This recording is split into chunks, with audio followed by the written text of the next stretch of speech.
ಆರೋಗ್ಯದ ಬಗ್ಗೆ ಚಿಂತನ ಮಂಥನ ಮುಂದುವರಿಯುವುದು. ಶರಣಾರ್ಥಿ ಬಂಧುಗಳೇ, ಮಿಸ್ ಮಾಡಿದ್ರೆ ಪೂರ್ತಿಯಾಗಿ ವಿಡಿಯೋ ನೋಡ್ತಾ ಹೋಗಿ.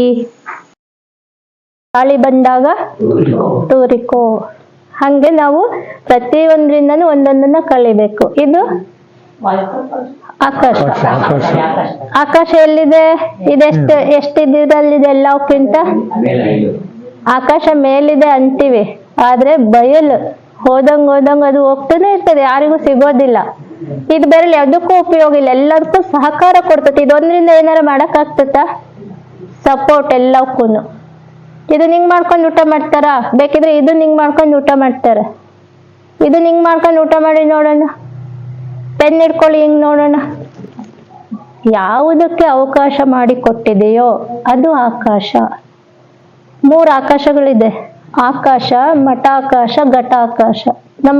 ನಮ್ಮ ದೇಹದಲ್ಲೂ ಆಕಾಶ ಇದೆ ಅಲ್ವಾ, ಬಯಲು. ಆದ್ರೆ ಇವತ್ತು ಅದನ್ನ ಯಾರು ಪಾಲನೆ ಮಾಡಲ್ಲ. ನಮ್ಮ ದೇಹದೊಳಗೆ ಬಯಲು ಮಾಡ್ಕೊಡ್ಬೇಕಂದ್ರೆ ಇಲ್ಲಿಗೆ ಬರ್ತದೆ, ನೆಕ್ಕೆಗೆ. ಉಪವಾಸ ಇರ್ಬೇಕಾ? ಆಗಲ್ಲ. ಒಂದು ಹೆಚ್ಚಿಗೆ ತಗೊಳ್ಳಿ ಅಂದ್ರೆ ಹೊಟ್ಟೆ ತುಂಬೋಗಿದೆ, ಜಾಗ ಇಲ್ಲ. ಆಕಾಶ ತುಂಬಲ್ಲಿ ಬಯಲು, ಇಲ್ಲಿ ಬಯಲಿದೆ ಅಂತ ಕೂತಿದೀವಿ. ಇಲ್ಲೇನಾದ್ರೂ ಸಾಮಾನ್ಯ ಭರ್ತಿ ಆಗಿದ್ರೆ ಕೂರಕ್ ಆಗ್ತಿದೆ. ಅಂದ್ರೆ ಬಯಲು, ಅದನ್ನ ನಾವು ನಮ್ಮ ದೇಹಕ್ಕೆ ಒದಗಿಸ್ಬೇಕು. ಆಹಾರ ಬಿಡೋದ್ರಿಂದ ಅಲ್ಲಿ ಬಯಲು ತತ್ವವನ್ನ ನಾವು ಅವಕಾಶ ಮಾಡ್ಕೊಟ್ಟಂಗಾಗುತ್ತೆ. ಅಲ್ಲಿರ್ತಕ್ಕಂಥ ಕಸ ಕಡ್ಡಿ ಎಲ್ಲ ತೊಳೆಯೋಕೆ ಅವಕಾಶ ಮಾಡ್ಕೊಡ್ಬೇಕು. ಹಾಗಾಗಿ ಊಟ ಮಾಡೋದು ಹೆಂಗ್ ಮಾಡ್ತಾರೆ? 5 ಬೆರಳು ಜೋಡಿಸಿ ಊಟ ಮಾಡ್ತಾರೆ. ಸಮಾನ ತತ್ವ, ಇದು ಸಮಾನ ಮುದ್ರೆ. 5 ತತ್ವಗಳು ಸಮಾನಾಂತರವಾಗಿ ಕೆಲಸ ಮಾಡ್ತವೆ ನಮ್ಮ ದೇಹದಲ್ಲಿ. ತುಂಬಾ ಇದೆ.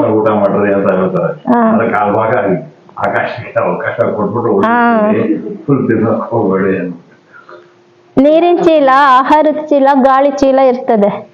3/4 ಭಾಗ ಊಟ ಮಾಡ್ಬೇಕು, 1/4 ಭಾಗ ಗ್ಯಾಪ್ ಬಿಡ್ಲೇಬೇಕು. ಮಿಕ್ಸಿ ಫುಲ್ ಹಾಕಿದ್ರೆ ಏನಾಗುತ್ತೆ? ಜಾಸ್ತಿ ಆಗಿತ್ತೆ ಅಂತ ತೆಗಿತೀರ. ಮತ್ತೆ ಜಾಗ ಬೇಕಲ್ಲಿ, ಸ್ಪೇಸ್ ಬೇಕು ಅದು ಡೈಜೆಷನ್ ಮಾಡಕ್ಕೆ. ಅದಕ್ಕೆ ನೀರ್ ಕುಡಿದ್ರೆ ಟ್ಯಾಂಕ್ ತುಂಬದಂಗ್ ನೀರಿನ ಚಿಲ್ಕ ಹೋಗ್ತತೆ.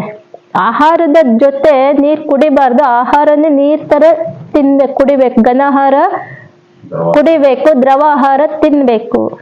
ಅವಾಗ ಅದು ಆಹಾರ ಜೊತೆ ನೀರು ಬೆರ್ತಾಗ, ಸೊಪ್ಪು ತರಕಾರಿಗಳು ತಗೊಂಡಾಗ ಅದು ಚೆನ್ನಾಗಿ ಡೈಜೆಷನ್ ಮಾಡ್ತದೆ. ಅದಕ್ಕೆ ಆಹಾರದ ಜೊತೆ ನೀರು ಕುಡಿಬಾರ್ದು. ಚೆನ್ನಾಗ್ ಆಗಲ್ಲ. ಜಾಸ್ತಿ ನೀರ್ ಹಾಕಿ ಗ್ರೈಂಡ್ ಮಾಡಕ್ ಹೋದ್ರೆ ನೈಸ್ ಆಗಲ್ಲ ಅದು. ಮತ್ತೆ ಜಾಸ್ತಿ ಆಗಿತ್ತೆ ಅಂತ ಅಕ್ಕಿ ಹಾಕ್ತಿರಿ, ಇಲ್ಲ ನೀರಾರು ತೆಗಿತೀರಿ. ಹಂಗೆ ಸತ್ಯ ಅರ್ಥ ಮಾಡ್ಕೋಬೇಕಷ್ಟೆ. ಇಂಥ ಮಠಗಳಿಗೆ ಹೋದಾಗ, ಮತ್ತೆ ಶರಣರು ಸಾಧುಗಳು ಅವ್ರ ಹತ್ರ ಹೋದಾಗ ಅಲ್ಲಿ ಎನರ್ಜಿ ಬರ್ತೈತೆ, ಸತ್ಯ ಜ್ಞಾನ ತಿಳಿತೈತೆ, ಮಾರ್ಗದಲ್ಲಿ ನಡೆಯೋಕೆ ಅವಕಾಶ ಆಗ್ತದೆ. ಚಿಂತನ ಮಂಥನ ಕಾರ್ಯಕ್ರಮ ಮುಂದುವರಿಯುವುದು ಮುಂದಿನ ಸಂಚಿಕೆಯಲ್ಲಿ. ಮಿಸ್ ಮಾಡದೆ ನೋಡಿ ಬಂಧುಗಳೇ, ಆರೋಗ್ಯದ ಟಿಪ್ಸ್ಗಳು ಇರ್ತದೆ. ಹಾಗಾಗಿ ನೀವು ಕೂಡ ಒಮ್ಮೆ ಭೇಟಿ ಕೊಡಿ ಶ್ರೀ ಬಸವ ಯೋಗಾಶ್ರಮ, ಬಸವ ಬೆಟ್ಟ, ಕಪ್ಪತ್ತಿರಿ, ಕಡ್ಕೋಳ, ಶಿರಾಟಿ ತಾಲೂಕು, ಗದಗ ಡಿಸ್ಟಿಕ್.